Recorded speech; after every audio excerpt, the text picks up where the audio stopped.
ನಮಸ್ಕಾರ ವೀಕ್ಷಕರೇ, welcome to Padma's food to place. ಬರ್ರಿ ನಾ ಇವತ್ತು ಕೆಂಪಂದು ಹಣ್ಣು ಮೆಣಸಿನ್ಕಾಯಿ ಇರ್ತಾವಲ್ರಿ, ಅದರದ್ದು ಚಟ್ನಿ ಹೆಂಗೆ ಮಾಡೋದು ಅಂತ ನೋಡ್ಕೊಂಬರೋಣ ಬರ್ರಿ. ಇದಂತೂ ಭಾರಿ ಅಂದ್ರೆ ಭಾರಿ ಮಸ್ತ್ ಆಗ್ತದ್ರಿ. ಇದಕ್ಕೆ ನಾವು ರಂಜಕ ಅಂತಲೂ ಕರಿತೀವಿ. ಇಲ್ಲಿ ನೋಡ್ರಿ, ನಾ ಇಷ್ಟು ಕೆಂಪಾಗಿರೋ ಹಣ್ಣು ಮೆಣಸಿನ್ಕಾಯಿ ತೊಗೊಂಡೇನ್ರಿ. ಒಂದು ಅರ್ಧ ಕಿಲೋದಷ್ಟು ಅವರಿ ಇವನ್ನೆಲ್ಲ ಒಂಚೂರು ಹಿಂಗೆ ದೊಡ್ಡ ದೊಡ್ಡ ಪೀಸಾಗೆ ಕಟ್ ಮಾಡ್ಕೋಬೇಕು.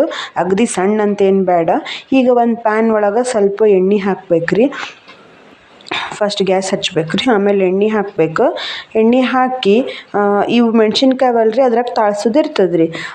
ಇದು ನೋಡ್ರಿ, ಮತ್ತು ನೀವು ಹಂಗೆ ಹೊರಗಿಟ್ರೆ ಮತ್ತು ಒಂದು ವಾರ ಹಂಗೆ ಇಟ್ಕೋಬೋದ್ರಿ. ಫ್ರಿಜ್ನಾಗ ಇಟ್ರಂತರೂ ತಿಂಗಳಾನ್ಗಟ್ಲೆ ಇಡ್ಬೋದು ನೋಡ್ರಿ. ಇದು ಚಟ್ನಿ ಭಾರಿ ಮಸ್ತ್ ಆಗ್ತದ್ರಿ. ಖಾರ ಖಾರ ಚಟ್ನಿ ಭಾರಿ ರುಚಿ ಇರ್ತದ್ರಿ. ನಾ ಇಲ್ಲಿ ಸ್ವಲ್ಪ ಜೀರಿಗೆ ಮತ್ತು ಒಂದು ಚಮಚ ಮೆಂತ್ಯ ಹಾಕಿದೆ. ಮೆಂತ್ಯ ಅಂತೂ ಹಾಕಲೇಬೇಕ್ರಿ ಈ ಚಟ್ನಿಗೆ, ಅಂದ್ರೆ ಭಾಳ ರುಚಿ ಅನ್ನಿಸ್ತದೆ. ಆಮೇಲೆ ನಾನು ಅವೇನು ಹಣ್ಣು ಮೆಣಸಿನ್ಕಾಯಿ ಕಟ್ ಮಾಡಿ ಇಟ್ಕೊಂಡಿದ್ನಲ್ರಿ ಅವನ್ನ ಹಾಕ್ಲಿಕ್ಕತ್ತೀನಿ. ಇವನ್ನ ಹೆಂಗಂದ್ರೆ ನಿಮ್ಮ ಇದ್ರ ಪ್ರಕಾರ, ಈಗ ಕೆಲವೊಬ್ರಿಗೆ ಭಾಳ ಖಾರ ಬೇಡ ಅಂದ್ರೆ ಸ್ವಲ್ಪ ಕಡಿಮೆ ಖಾರ ಇರೋ ಮೆಣಸಿನ್ಕಾಯಿ ಸಿಗ್ತಾವ್ರಿ ಇದ್ರೊಳಗೆ, ಅವ್ನು ತೊಗೊಂಬರ್ಬೋದು. ಸ್ವಲ್ಪ ಖಾರ ಮೆಣಸಿನ್ಕಾಯಿ ಇದ್ರೆ ಚಟ್ನಿ ಖಾರ ಖಾರ ಆಗ್ತದ್ರಿ. ಅದು ಖಾರ ಫಸ್ಟ್ ಡೇ ಸ್ವಲ್ಪ ಜಾಸ್ತಿ ಇರ್ತದೆ, ಆಮೇಲೆ ಕಡಿಮೆ ಆಗ್ತದ್ರಿ. ಇದಕ್ಕೆ ಸ್ವಲ್ಪ ಬೆಳ್ಳುಳ್ಳಿ ಹಾಕ್ಕೊಂಡೆ, ಈ ಚಟ್ನಿಗೆ ಸ್ವಲ್ಪ ಹುಣಸೆ ಹಣ್ಣು ಹಾಕ್ಕೊಂಡೆ ರೀ ನಾ. ಇದನ್ನು ಇನ್ನೂ ಒಂದು ರೀತಿನೂ ಮಾಡಬಹುದು, ಬೆಳ್ಳುಳ್ಳಿ ಇರಲಾರ್ದನೂ ಮಾಡಬಹುದು. ಅದಕ್ಕೂ ಇದೆಲ್ಲ ಸೇಮ್ ಇದೆ ಪ್ರೊಸೆಸ್, ಆದರೆ ಬೆಳ್ಳುಳ್ಳಿ ಹಾಕೋಂಗಿಲ್ಲ. ನಿಮಗೆ ಹುಣಸೆಹಣ್ಣು ಬೇಡ ಅಂದ್ರೆ ಅದಕ್ಕೆ ಲಿಂಬೆಹಣ್ಣು ಹಿಂಡ್ಕೊಬೋದ್ರಿ.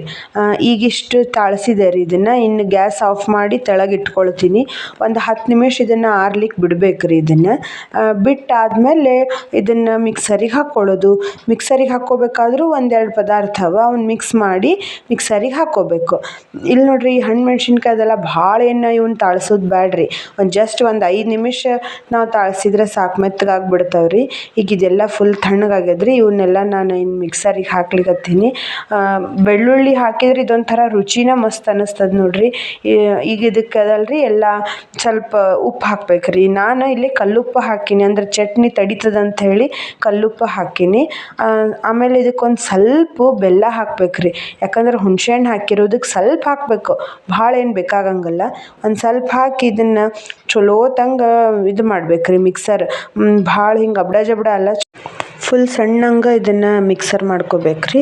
ಈಗ ಒಂದು ಸತಿ ಆಗಿತ್ತಿದು, ಈಗ ಮತ್ತೊಂದು ಸತಿ ಮಿಕ್ಸರ್ಗೆ ಹಾಕ್ತೀನಿ ನೋಡ್ರಿ. ಇದನ್ನು ಸಣ್ಣ ಆಗ್ಯದ, ಆದರೂ ಇನ್ನೊಂದು ಸ್ವಲ್ಪ ಬೀಜದ್ದು ಅವ ಅಂಥೇಳಿ ಮತ್ತೊಂದು ಸತಿ ಮಿಕ್ಸರ್ಗೆ ಹಾಕೋದ್ರಿ. ಇಷ್ಟೇ ರೀ ಇದ್ರ ಕೆಲಸ, ಮತ್ತೇನೂ ಜಾಸ್ತಿ ಇಲ್ಲ.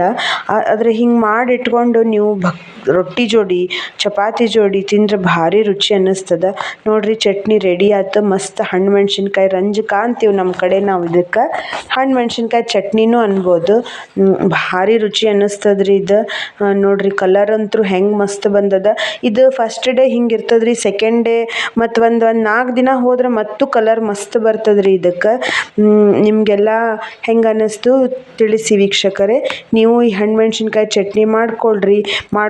ಫ್ರಿಜ್ ಒಳಗಿಟ್ರೆ ಭಾಳ ದಿನ ಬರ್ತದ್ರಿ ಇದು ಚಟ್ನಿ. ಇನ್ನೊಂದು ವೀಕ್ಷಕರೇ, ಇನ್ನೊಂದು ಮಾತು, ಇದಕ್ಕೆ ಒಟ್ಟ ನೀರು ಹಾಕ್ಲಿಕ್ಕೆ ಹೋಗಬಾರ್ದ್ರಿ. ಆಯಿತು ವೀಕ್ಷಕರೇ, ನಮಸ್ಕಾರ.